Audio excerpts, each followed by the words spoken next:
Hi friends, welcome to my channel. మీరు చూస్తున్నారు Telugu పిక్సమ్ perfect. ఈరోజు టాపిక్ వచ్చేసి ఏంటిదంటే ఫోటోషాప్లో ఫోటోకి బార్డర్ ఎలా ఇవ్వాలనేది నేను చెప్పబోతున్నాను ఫ్రెండ్స్. ఈ బార్డర్ ఇచ్చేది ఎందుకంటే చిన్న చిన్న వీడియోస్ ఎందుకు చేస్తున్నానంటే మనకు ఆల్బమ్ మేకింగ్ చేసేటప్పుడు అంటే క్రియేషన్ చేసేటప్పుడు కంపల్సరీ ఇవన్నీ యూజ్ అవుతాయి అన్నట్టు. సో అందు గురించి నేను ఈ వీడియో చేస్తున్నాను. మీకు బార్డర్ గురించి ఎక్స్ప్లెనేషన్ ఇక్కడ చేసిన తర్వాత డైరెక్ట్ అక్కడ బార్డర్ షార్ట్లో చేయడం జరుగుతుంది. సో అందు గురించి ఈ వీడియో చేయడం జరుగుతుంది ఫ్రెండ్స్. ఓకే ఫ్రెండ్స్, నేను అడోబీ ఫోటోషాప్ ఓపెన్ చేసుకున్నాను. ఓపెన్ చేసుకున్న తర్వాత ఇక్కడ ఏం చేస్తున్నానంటే Ctrl+N ప్రెస్ చేసి ఒక కొత్త పేపర్ తీసుకుంటున్నాను. అది 4:6 సైజ్ పేపర్ తీసుకుంటున్నాను. ఇక్కడ ఓకే పైన మౌస్లో లెఫ్ట్ సైడ్ బటన్తో జస్ట్ క్లిక్ చేసేస్తాను. క్లిక్ చేసిన తర్వాత దీన్ని ఇక్కడ మిడిల్లో ఇక్కడ మధ్యలో పెట్టేస్తున్నాను. పెట్టిన తర్వాత ఇప్పుడు ఒక ఇమేజ్ తీసుకుంటున్నాను. దీంట్లో ఒక ఇమేజ్ అనేది ఇన్సెర్ట్ చేద్దాం. ఓకే, ఈ ఇమేజ్ అనేది ఇన్సెర్ట్ చేద్దాం. Ctrl+A, Ctrl+X, Ctrl+W ఇక్కడ నోట్ చేసేసాను. ఓకే, అది తీసేసాను. జస్ట్ ఇక్కడ ఇది పేస్ట్ చేసేస్తున్నాను. Ctrl+A చేసేసాను అండ్ Ctrl+Shift+V ఇన్సైడ్ వచ్చేసింది. సో దీన్ని ఇక్కడ పెట్టేస్తున్నాను ఇమేజ్ని.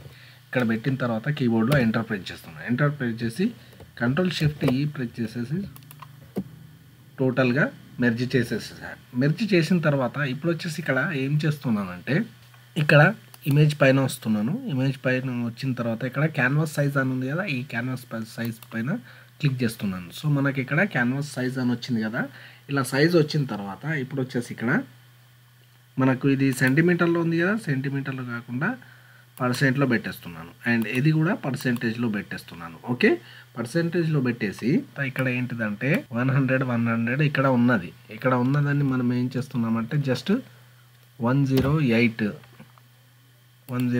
ఇచ్చేస్తున్నాను.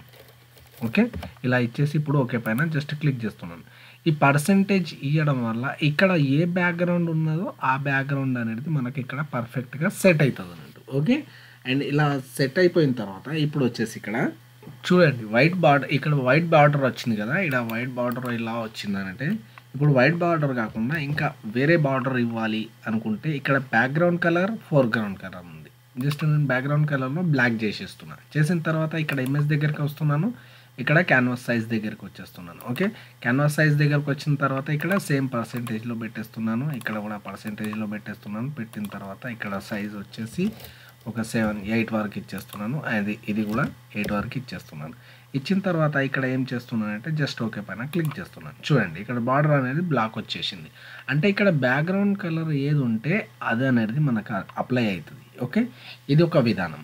ఓకే, సెకండ్ వన్ మళ్ళీ ఇంకోటి ఏంటిదంటే ఇప్పుడు దీన్ని యథావిధిగా చేసేస్తున్నాను. Ctrl+Alt+Z ప్రెస్ చేసేస్తాను. ఇది నార్మల్ అయిపోయింది. నార్మల్ అయిపోయిన తర్వాత ఇక్కడ సో ఫస్ట్ విధానం అలా ఉంది కదా, ఇప్పుడు సెకండ్ విధానం ఏంటిదంటే ఇక్కడ మనకు ఏదైతే లేయర్ ప్యానెల్ దగ్గర ఉన్నదో ఇది ఒకటే బ్యాక్గ్రౌండ్ లెక్క ఒకటే ఉన్నది. అంటే ఇమేజ్ విత్ ఇంక్లూడ్ అయ్యి బ్యాక్గ్రౌండ్లో ఇంక్లూడ్ అయి ఉన్నది. సో అట్లాంటప్పుడు ఏంటిదంటే మనం స్ట్రోక్ ఇవ్వరాదు అన్నట్టు.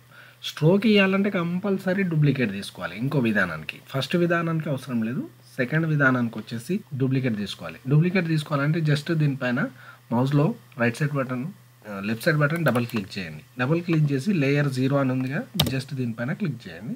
క్లిక్ చేసి Ctrl+J ప్రెస్ చేయండి. ఓకే, Ctrl+J ప్రెస్ చేస్తే మనకు డూప్లికేట్ వచ్చేసింది. డూప్లికేట్ వచ్చిన తర్వాత ఇప్పుడు Alt+ES ప్రెస్ చేయండి. ఇది షార్ట్ కట్. Alt+ES ప్రెస్ చేసి జస్ట్ ఇక్కడ దీని థిక్నెస్ ఏంటిదంటే వెర్త్ అనేది ఇక్కడ 8 పిక్సెల్ ఉంది.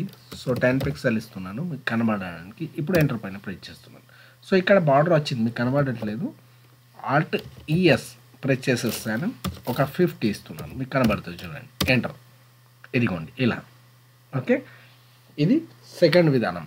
అండ్ థర్డ్ విధానం ఓకే, ఇంకో విధానం అంటే ఇప్పుడు Ctrl+T ప్రెస్ చేస్తున్నాను. Ctrl+T ప్రెస్ చేసి టూల్ అప్లై చేసుకున్నాను. ఇక్కడ డూప్లికేట్ ఉన్నది కదా, మనకు ఈ డూప్లికేట్ అనేది కొద్దిగా చిన్నగా చేసుకుంటున్నాను. ఎంటర్ ప్రెస్ చేస్తున్నాను. ఎంటర్ ప్రెస్ చేసి ఇప్పుడు ఫంక్షన్ కీస్ దగ్గరకు వచ్చేసి ఇక్కడ స్ట్రోక్ పైన క్లిక్ చేస్తున్నాను.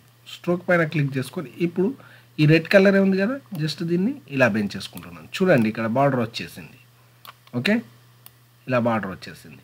సో ఈ బార్డర్ కాకుండా కొద్దిగా మనం వైట్ బార్డర్ ఇచ్చేద్దాం. ఇక్కడ వైట్ బార్డర్ పైన క్లిక్ చేసుకున్నాను. జస్ట్ వైట్ యాక్టివేట్ చేసుకున్నాను. ఓకే పైన క్లిక్ చేసేసాను. సో ఇలా ఓకే పైన క్లిక్ చేసేసాను. ఇలా అన్నట్టు ఇలా కూడా బార్డర్ ఇవ్వచ్చు. చూడండి ఇలా కూడా బార్డర్ ఇవ్వచ్చు. అండ్ ఇలా కాకుండా ఏంటిదంటే ఇలా చూడడానికి లుక్ ఉండదు ఈ ఫోటో. మంచి లుక్ రావాలంటే జస్ట్ దీనిపైన స్ట్రోక్ పైన క్లిక్ చేయండి. స్ట్రోక్ పైన క్లిక్ చేసిన తర్వాత ఇక్కడ వైట్ తీసుకోండి. వైట్ తీసుకొని దీన్ని వైట్ సెలక్షన్లో ఉంచాలి. సెలక్షన్లో ఉంచిన తర్వాత జస్ట్ దీన్ని ఇప్పుడు ఏం చేయాలంటే ఇక్కడ అవుట్ సైడ్ ఉంది కదా, ఇన్సైడ్ పెట్టేసేయాలి. ఇన్సైడ్ పెట్టి దీని సైజ్ ఇంక్రీజ్ చేయాలి ఇలా. ఇప్పుడు ఓకే పైన క్లిక్ చేసుకోవాలి. ఇప్పుడు Ctrl+T ప్రెస్ చేసేసి దీన్ని ఇలా బ్యాక్గ్రౌండ్ దగ్గర కూడా కలుపుకున్నా కానీ ఇది చూడడానికి ఇలా లుక్ ఉంటుంది అన్నట్టు.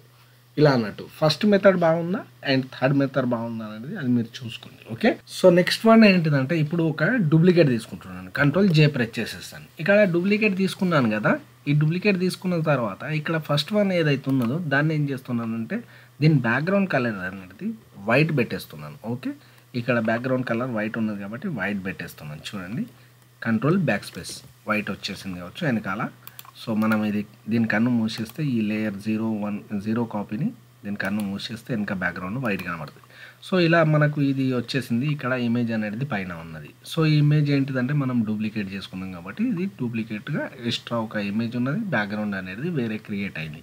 క్రియేట్ అయిపోయిన తర్వాత ఇప్పుడు ఈ ఉన్న బ్యాక్గ్రౌండ్ని ఇప్పుడు ఉన్న ఇమేజ్ని ఏం చేస్తున్నానంటే Ctrl+A ప్రెస్ చేస్తున్నాను. ఆల్ సెలెక్షన్ వచ్చింది. ఇక్కడ ఏంటిదంటే ఇక్కడ సెలెక్షన్ దగ్గరకు వస్తున్నాను. చూడండి, ఇక్కడ మెనూ బార్ ఉంది కదా, ఈ మెనూ బార్ లోపల సెలెక్షన్ దగ్గరకు వచ్చేసి ఇక్కడ మాడిఫై దగ్గరకు వస్తున్నాను. మాడిఫై దగ్గరకు వచ్చిన తర్వాత ఇక్కడ బార్డర్ పైకి వచ్చేస్తాను. బార్డర్ దగ్గరకు వచ్చేసి 100 ఇచ్చేస్తున్నాను. చూడండి, ఇప్పుడు 100 పిక్సెల్ ఇచ్చేసేస్తాను. ఓకే పైన క్లిక్ చేసేస్తాను. సో బార్డర్ అనేది కొద్దిగా పెరిగిపోయింది. పెరిగిపోయిన తర్వాత ఇప్పుడు కీబోర్డ్లో ఏం చేస్తున్నాను, జస్ట్ డిలీట్ ప్రెస్ చేస్తున్నాను. సో మనకి ఇక్కడ బార్డర్ అనేది వచ్చింది. ఓకే, ఇలా అన్నట్టు ఇలా కూడా ఇవ్వచ్చు అన్నట్టు.